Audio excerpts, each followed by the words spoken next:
Alô, boa tarde a todos os achados no meio de tantos perdidos. O Senhor nos abençoe a todos. Peço ao Senhor Deus que nos dê entendimento sobre a palavra dEle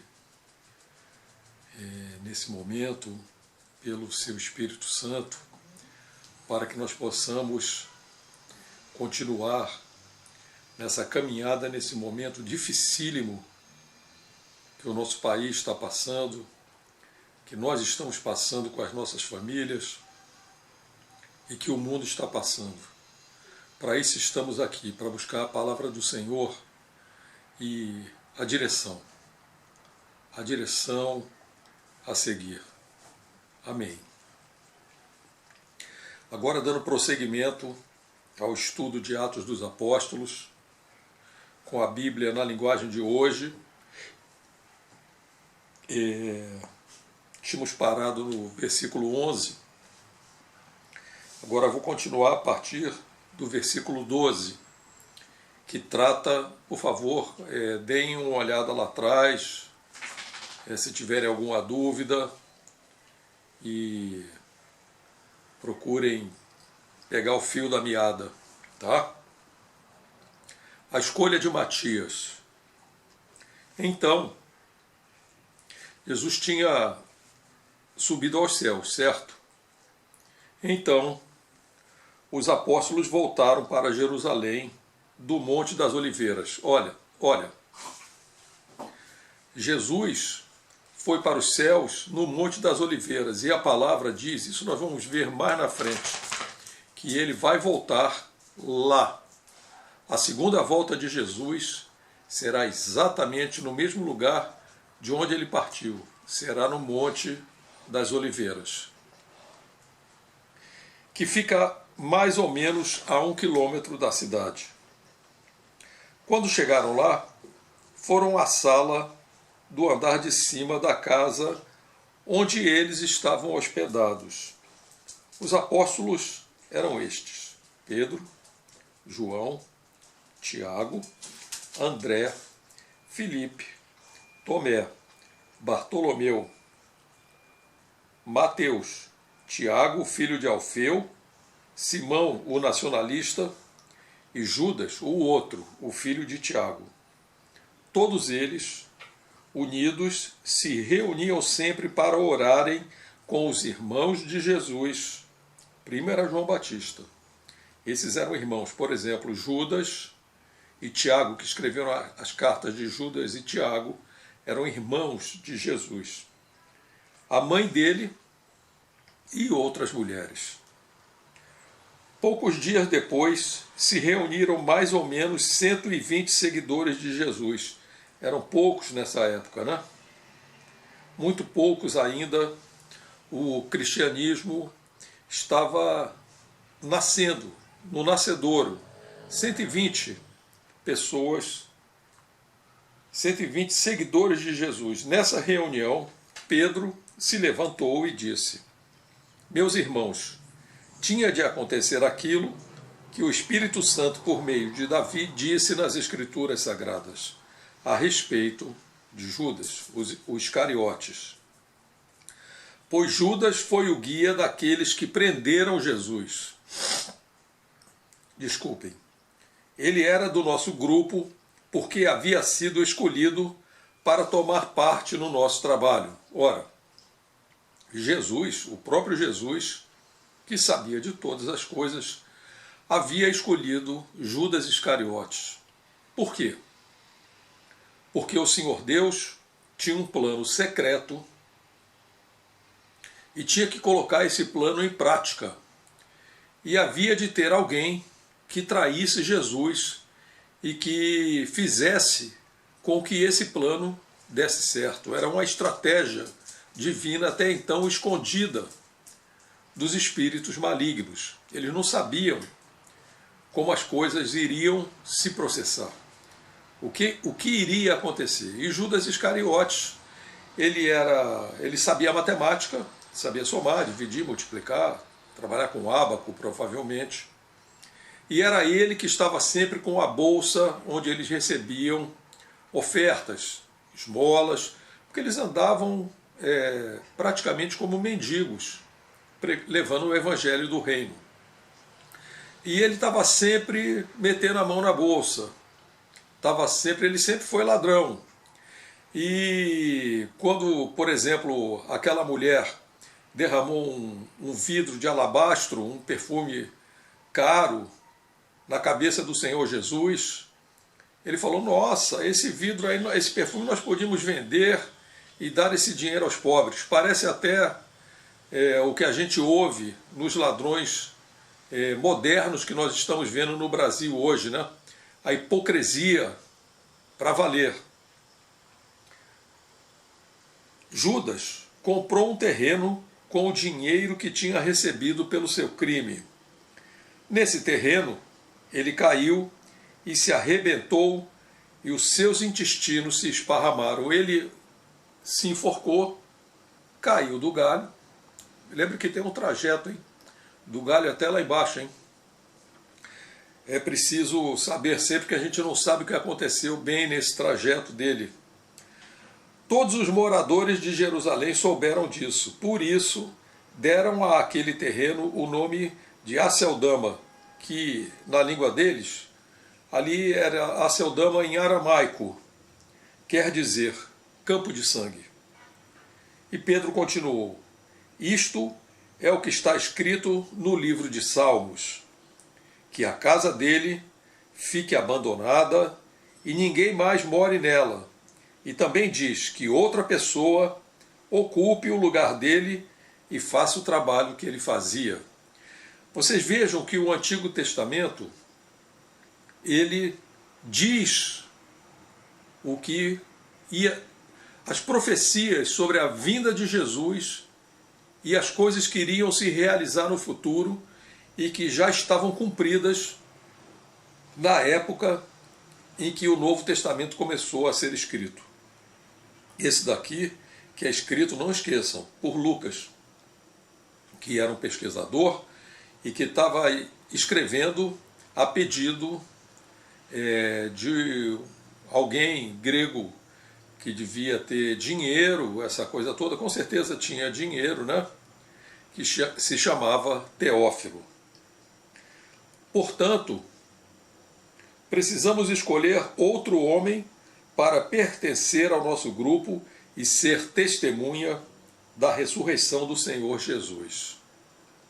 Testemunhas da ressurreição do Senhor Jesus. Ora, só pode ser testemunha quem viu, quem teve, como é nosso caso, um contato sobrenatural com o Senhor Jesus, como Paulo, através do Espírito Santo. Paulo teve uma revelação muito forte. Ele viu a luz, ouviu a voz, caiu do cavalo.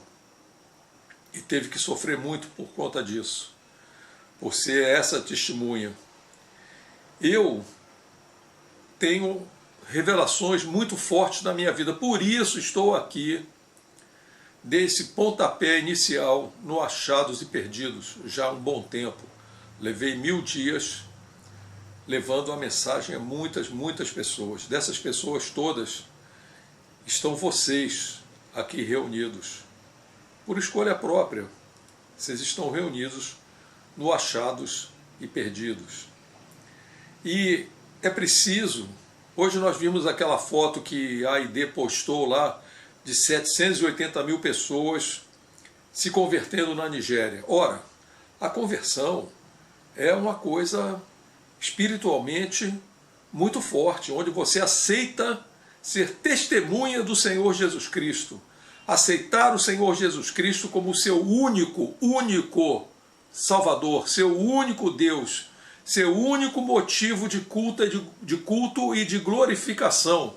Mas nada, ninguém, nenhum outro, todos morreram, só Jesus ressuscitou, só Ele derramou o sangue puro dele na cruz do Calvário, como eu já disse aqui, em meio a inimagináveis sofrimentos, torturas, afrontas, e é esse sangue puro do Cordeiro, Filho de Deus, que foi colocado no ventre de Maria pelo poder do Espírito Santo, que traz o perdão dos nossos pecados e a ressurreição dele, com o corpo dele. Ele é o único ressurreto que subiu ao céu com um corpo humano glorificado, que é o plano de Deus para você, para mim, para todos nós.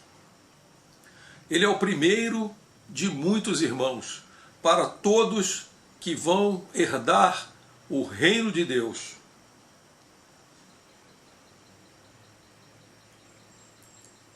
Deve ser um daqueles que nos acompanharam durante o tempo em que o Senhor andou entre nós. Que coisa, hein? O Senhor Jesus aqui nessa terra, andando no meio deles. Desde quando ele foi batizado por João. Ora, veja bem, Jesus com mais ou menos 30 anos no início do ministério dele, ele foi batizado nas águas pelo primo dele. Ele podia ter dito, não, eu sou Deus, eu não preciso ser batizado. Que batizado? Eu já nasci batizado. Eu já vim do céu batizado. Não preciso disso. Todos precisamos do batismo na água conscientemente. Irmos à água, sermos sepultados com o velho Chico, o velho Abel, a velha Aide, a velha Rosália e assim por diante, e sairmos das águas como nova criatura, como filhos de Deus, reconhecidamente filhos de Deus, que aceitaram conscientemente, entende? Conscientemente serem filhos de Deus. Assim, apresentaram dois homens, José, chamado de Barsabás, que tinha o apelido de Justo, e também Matias. Em seguida, oraram. A oração é fundamental em tudo que se vai fazer buscando ao Senhor, dizendo: Tu conheces, Senhor, os corações de todos. Agora mostra qual dos dois escolheste para trabalhar conosco como apóstolo, pois Judas abandonou este trabalho e foi para o lugar que merecia. Isso é Pedro dizendo, porque, ao meu ver, quem substituiu Judas de verdade foi Paulo, que até então não estava nem convertido, estava aprendendo cristãos, estava se preparando para concordar com o apedrejamento de Estevão, entre outras coisas mais. Estava lá, pensando que estava servindo a Deus, agindo dessa maneira, pensando que estava servindo a Deus. Mas nós vamos ver o que aconteceu aqui mais à frente, um pouquinho, não vai demorar muito. E Paulo cumpriu esse papel totalmente. Ele foi o apóstolo que trouxe o evangelho para os não-judeus, ou seja, para os gentios, para nós, que chegou até nós hoje. É por isso que é dito que é o quarto evangelho. O Atos dos Apóstolos talvez seja o quarto evangelho, por conta disso. Depois fizeram um sorteio para escolher um dos dois. Vocês devem estar achando assim, sorteio? É porque os judeus estavam acostumados com um sorteio que foi instituído por Moisés, que era feito com duas pedrinhas chamadas Urim e Tumim, que eram jogadas pelo sumo sacerdote para decidir algumas questões, o Urim e o Tumim. O nome escolhido foi o de Matias, que se juntou ao grupo de 11 apóstolos. Isso era o plano deles, e como eles estavam enxergando isso do ângulo humano deles, e o Espírito Santo ainda não tinha vindo. Isso era a maneira deles enxergarem a coisa de forma humana. Mas o Espírito Santo iria vir e ia fazer da maneira que Deus tinha preparado, o Senhor Deus tinha preparado realmente. Muito bem, não vou me estender porque o próximo capítulo, capítulo 2, é a vinda do Espírito Santo. Nós hoje lemos o capítulo 1, do versículo 12 ao versículo 26. E o próximo é o capítulo 2, que é exatamente a vinda do Espírito Santo. Porque nós precisamos deixar a nossa maneira humana de pensar nas coisas de Deus. Ora, o Senhor Deus tem uma maneira totalmente espiritual, totalmente diferente de fazer as coisas, que nós não podemos nem imaginar, nem de longe, como é que Ele faz as coisas. Então nós temos que buscar não só o batismo na água, mas também o batismo no Espírito Santo. Ora, eu estou falando isso para vocês, não é à toa. O Achados e Perdidos não foi feito à toa. Ele está aqui para ser dado um testemunho de que é necessário que nós tenhamos os nossos olhos espirituais abertos ao sobrenatural. E nós poderíamos até falar do nosso país hoje, o que está acontecendo, os principados e as potestades nas regiões celestiais que estão influenciando em tudo o que está acontecendo nesse país hoje, na perseguição dos cristãos através do mundo e etc. Mas, em Cristo Jesus, somos mais do que vencedores. Amém.